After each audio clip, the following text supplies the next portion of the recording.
money a person has in their savings vehicles for retirement, whether they're 25, 45, or 65? What's the national average amount?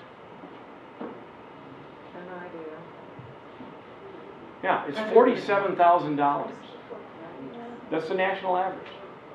So someone comes in, they're 50, and they say, I'm retired at 55, and they got 47,000. I go, okay, help me understand that. And they're like, well, that's why I'm here with you. Okay, but before I get going, tell me what your plan was. Pay for school, own a bigger house, a vacation house or cabin, acreage, join a country club, travel, horses, nice cars, investment property, be more charitable. Everybody wants to give away more money, but they give away their time. And security is a big one too. What financial success might mean, and that might be an objection you'd have to get past your Sure. person, security. Yeah. Notice on here, there's real estate, there's real estate, there's real estate, there's real estate. It comes up a lot. Guys, I'm not a realtor. But when I sit with clients, I hear them tell me they want to buy real estate all the time. And I say, okay, tell me about that. Having been a mortgage guy and understanding the language and the terminology, we go down that path. All right. Comfort zone. Webster says this. Contentment, free from stress or tension. You guys in stress-free jobs? Yeah. Zone. Area marked off for different purposes. Question. Great people just stick their neck out there and take tomatoes all the time. I don't mean great people, but maybe successful people. I don't love standing in front of crowds of people doing this. It's, you know, public speaking is one of those massive, nerve-wracking things, but I do it because I feel it's important to get the message out to help you guys. I help you guys, I help myself, I help people. If real estate grows, the economy grows. You guys are a foundational deal. Have you ever heard it said, if you're willing to do what others won't, you can have what others won't, can't. I'll bet you get this stuff from Keller Williams. You guys got great training here. I'll do this quickly here. So, it's far easier to go against the flow. That's great. Just walk with the crowd. Turn and go the other way, you're going to stand out. So you get to choose. Your clients probably depend on you guys to challenge them a little bit. They say, yeah, I'm thinking about a bigger house. Just say, what if it could happen? Would you want it to? Yeah, I don't think it can. Well, let's look into that. So off we go. Any questions about that? That part's done. Easy? All right. Glasses. I'm blind as a bat in certain areas. I hope I don't... All right. Let's just do that. Oh, yeah, sorry.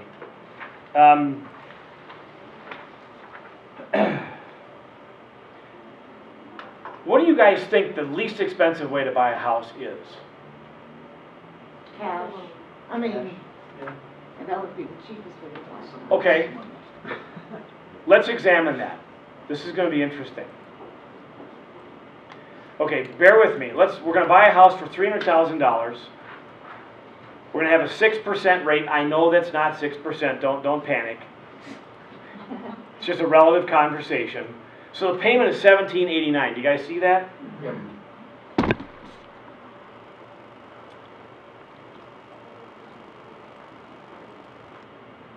Let's mortgage a house for $300,000. I know it's a little small. 6%, 30 years.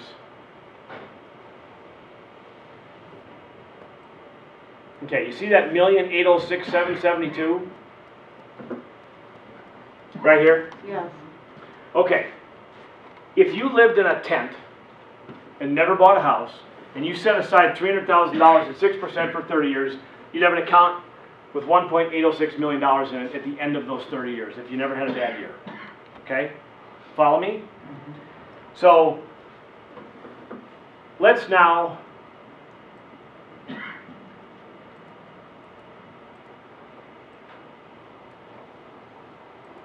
make a payment of $1,789.70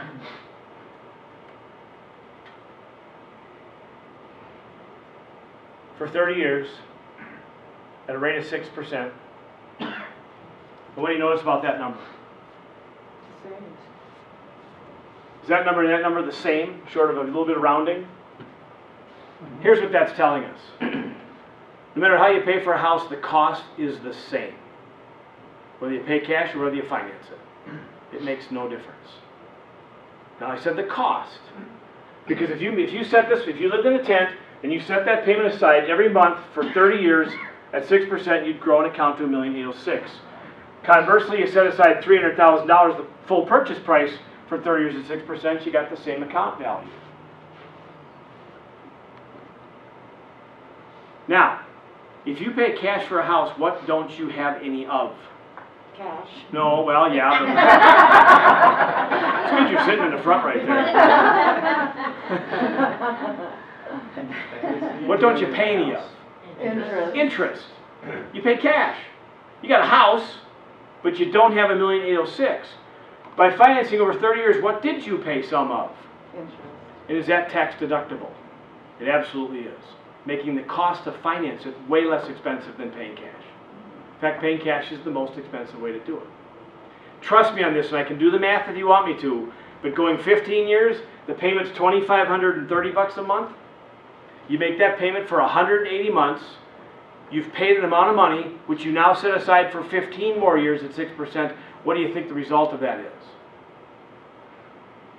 $1,806,000. So 15 years saves you nothing when it comes to financing a house. It's what they say, but the math is it's the same cost. So- You pay more or less interest on a 15-year or a 30-year. So if you, On a 15-year, you pay less, so you have less deductions and more tax, so it's somewhere in between cash and 30-year. So 30-year remains the cheapest way. so paying cash for a rental and getting 10% return on your money would not be necessarily the right thing to do. What are borrowing rates today? 32, 4. Let's say it's 4, and if you're in a 30% tax bracket, what's 30% of 4? 1.2? 4 minus 1.2 is 2.8. Who in here would borrow a lot of money for the rest of their life at 2.8 for good? Yeah. So why would you pay that off faster? That's just so great. Use their money and put yours to work. Okay? Your building will do better than 10% with the deductions of the taxes, on top of the return you're getting from the rent or whatever you've done with that property. So this is just math. Math and money don't speak the same language, but this is definitive. We can prove these things. Okay? Any questions about that? No matter how you pay for a house, the cost is the same. So you got to maximize the current mortgage deduction that we enjoy and save taxes. Okay. All right, let's see. I got, that's kind of fun. Just a simple one here. These are interesting. I do this for people just to get their kind of their frame of reference. Who knows the name Warren Buffett? If you don't, I don't know, born yesterday. He every year gives a state of the state address for his companies, in Omaha, Nebraska, for his shareholders, for Berkshire Hathaway, pretty much. And he always throws out some nuggets. And one of the ones he did not long ago is he said, you know what? He said the Dow Jones Industrial Average, December 31st of 1899, was 65 bucks. The Dow Jones Industrial Average, December 31st of 1999, was 11,497. And you can check these numbers. That's 100 years of time. So he asked the audience, what's that going to represent as a rate of return? So what do you think? 4%? Who said that? 4. 4? What, who else? 3. 3? Who else? I mean, think about the audience in 2007, what they thought. Oh, that's 1,000%, that's 100%, it's whatever, okay? There you go. 5.31. And then he said this, that's before taxes, fees, and inflation. Well, if inflation is 3 points, that's 2.31. If fees are 1, it's 1.31. If taxes are 30%, it's about 0. So what he's telling the audience is, invest in the stock market, maybe.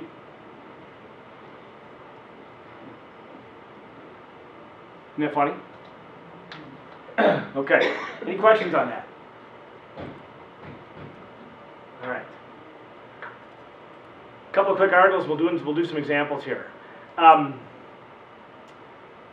Here, this is interesting. just, all you gotta do here is read the headline. This is not me. You wouldn't want that in your kitchen. It just goes on to say that we've done it a certain way for so long, most of us just can't not do it that way. But it's not working. But it's all we know. That's why I'm standing up here talking to you guys about real estate. The creator, inventor, the founder of the 401k, read that box. Wow. By the way, don't say those two words in an airport. You'll be in a back of a car real fast.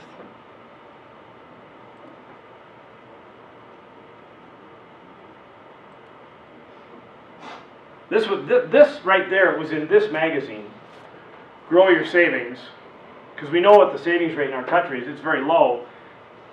So in the article, it has this bold headline: about 40% of people who have a 401k pay excessive fees. Here's what that says to me: the other 60% just pay really high fees. Do you realize if your fees are 4, 5, 6%, you got to have a rate of return every day higher than that, or you're not going anywhere? And people sit with me and go, I want to buy a bigger house, but I'm maxing out this deal, so I can't. I'm like, why? Maybe we shouldn't do that. And lastly, and this will, guys, will warm your heart. I bet you've all seen this, but if you haven't, here you go. This was in Money Magazine. I'll roll it up in a minute. It says, Minting Millionaires, the roads to the top. Okay?